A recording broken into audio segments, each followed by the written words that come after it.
Hello Ashley, এরা তোমার 6 জন ex boyfriend.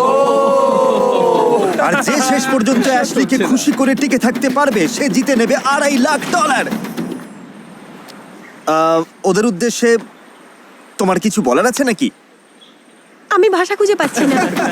চলো ক্যাম্পের দিকে যাই। আমার জন্মদিনে ইনভাইট করা সত্ত্বেও তুমি আসোনি, তাই মন খারাপ। ও, আমি ব্যস্ত ও কি ছিলাম। তোমাদের কারোর জন্মদিনের পার্টিতে গেছিল? হ্যাঁ, ও তো আমাদের পার্টিতে ছিল। কারণ ওরা এমন একটা দ্বীপে থাকতে যাচ্ছে যেখানে প্রয়োজনীয় সবকিছুই আছে।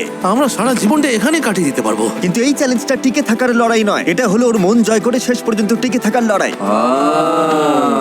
প্রত্যেক 5 দিন অন্তর অ্যাশলি তোমাদের একজনকে বিদায় করে দেবে, আর শেষে যে টিকে থাকবে তাকে একটা কঠিন সিদ্ধান্ত নিতে হবে। সে কি প্রাইজ মানির ভাগ অ্যাশলিকে দেবে নাকি পুরোটাই নিজের কাছে রেখে দেবে?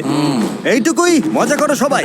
আগামী 30 দিন আমার মনে হয় না অ্যাশলিকে নিজের আঙুলটা পর্যন্ত নাড়াতে হবে, যদি না সে নিজে চায়। না, আমাদের ওর জন্য দোলনা টাঙাতে হবে, সবকিছুতেই সবার আগে থাকতে হবে। আপাতত এই ছায়ার জায়গায় বসছি। এই ছেলেরা তাহলে সব সামলে নেবে। আমি অ্যাশলি, ফ্লোরিডার ফোর্ট লডারডেলে থাকি। এখানে একটু মজা করার সুযোগ পেয়ে চলে এলাম। আমি শুধু দেখতে চাই এই সম্পর্কগুলো কোন দিকে যায়, সময়টা ভালোভাবে কাটাতে চাই। এই নিন আমার রাজকুমারী, আমার রানী। সত্যি বলতে